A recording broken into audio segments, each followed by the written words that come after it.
Hey guys, today I want to talk about something we don't talk too much about, and we probably should be talking about this more often, and it's putting a first aid station in your house.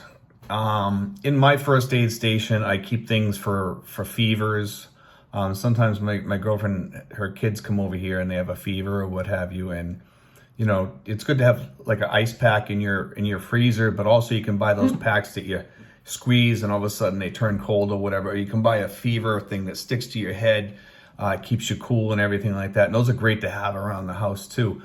But I want to talk about a first aid kit mostly today. And in that first aid kit, I learned CPR when I was working as a school safety officer in Lawrence, Massachusetts, and I took the courses for like about almost 20 years. Every year we had to take it every summer again to re-up our CPR card. Well, anyway, I learned how to do that, but what a lot of people pretty much know how to do it, kind of. In an emergency, when somebody's dead, of course, you're going to try to do your best to do whatever you can to revive them.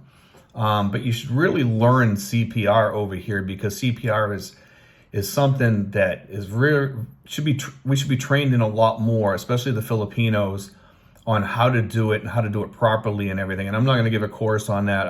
I'm going to tell you that if you can, try to take a course on CPR and possibly first aid. But one of the things you need is like a mouth protection thing, and a lot of people don't realize these are cheap. You can buy these on things so you can blow breaths into whoever it is that is down. If they, if something happens really bad, tragic or whatever, you want to be able to have that. And some people do direct mouth to mouth, which is okay, but you're taking a risk there when you do that, obviously. So I tell people, always carry like one of those protective mouthpieces, a piece of plastic with a hole that goes through.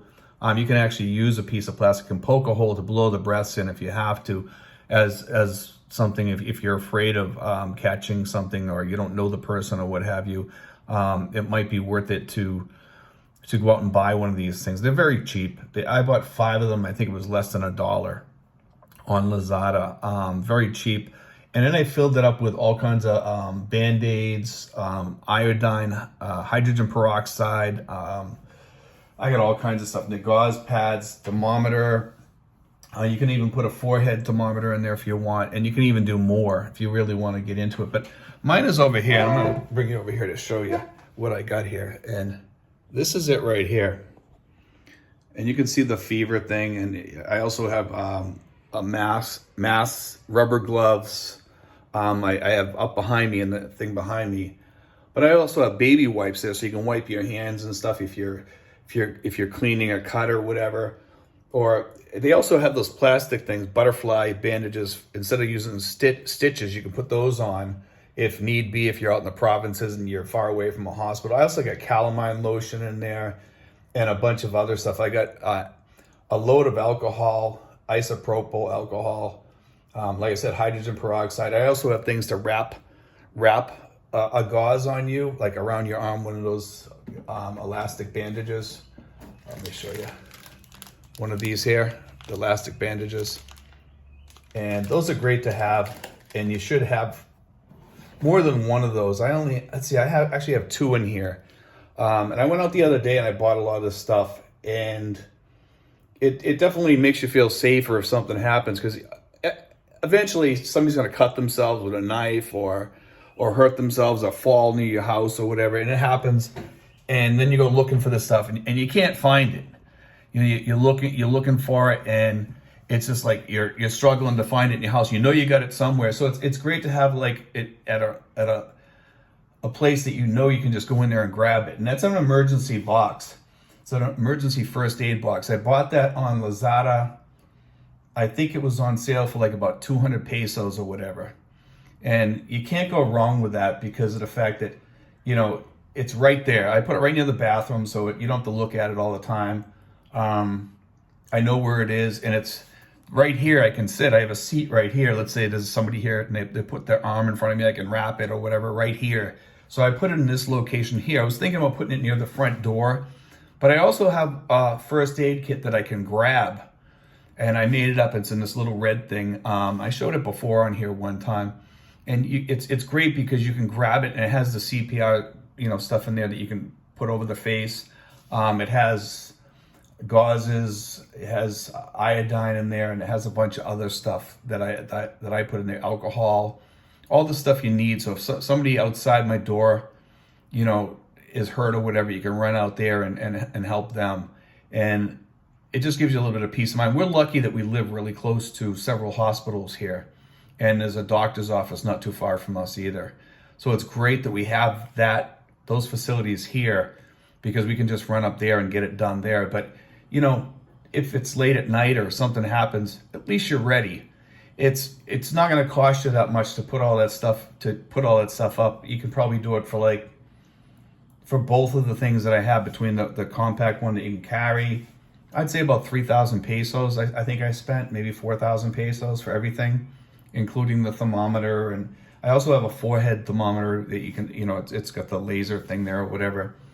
And those are great to have. It's great to have that stuff around. If somebody has a fever in the house or whatever, you can tell. And around the Philippines, I notice, especially with the kids here, that they go through a lot more fevers here than kids in the United States. Because when I was a kid, I would get fever sometimes if I had the flu or something like that. But I noticed here, there's a lot more bugs that go around. It's probably because of the germs and the heat and the tropical weather here, that people tend to get sick more with tropical type things. And for you guys that have had cellulitis, or if you never had cellulitis, for us guys that are older, we tend to be more susceptible to getting cellulitis and things like that here in the Philippines. And cellulitis is not something you want to get. I had it on my leg from a mosquito bite. It's awful to have. I took medicine for it, antibiotics from the doctor, and then it came back again like 3 months later. I've had it probably about 4 or 5 times now, and it can be brutal. It does a job on your skin, on your legs, your arms, even in your face. It can take place. And I had like a thing going on right underneath my eye here, and it was from cellulitis. And I knew right away that something was going on. And I went to see the doctor. The doctor put me on an antibiotic, and I showed her the little spots that I was getting. They look almost like pimples with a white head on there, but it's not. And that's a sign that you got cellulitis sometimes, or red marks, or heat. You're feeling heat, maybe in your knee, in your joints or something like that. Sometimes that's the way it manifests itself. Be careful of cellulitis. Mosquito bites can turn into cellulitis. If you scratch them and you got dirty fingernails, that's how you get cellulitis usually. Or if you're picking at your skin, you get cellulitis that way. So be very careful, and always be washing your hands here in the Philippines. That's a help, because if you scratch yourself, especially if you're getting lots of mosquito bites outside and you scratch a lot, use alcohol or put something on that. Use iodine or whatever, because if you go to scratch that a lot, it can turn into that cellulitis. And once you get it, like I said, it's harder to get rid of, especially if you have diabetes, pre-diabetes, or anything like that. Anyway, guys, I just want to talk about that a little. It is something that you should put in your expat toolbox, basically, to have something like that around your house. God bless, guys. Take care. I hope that helped.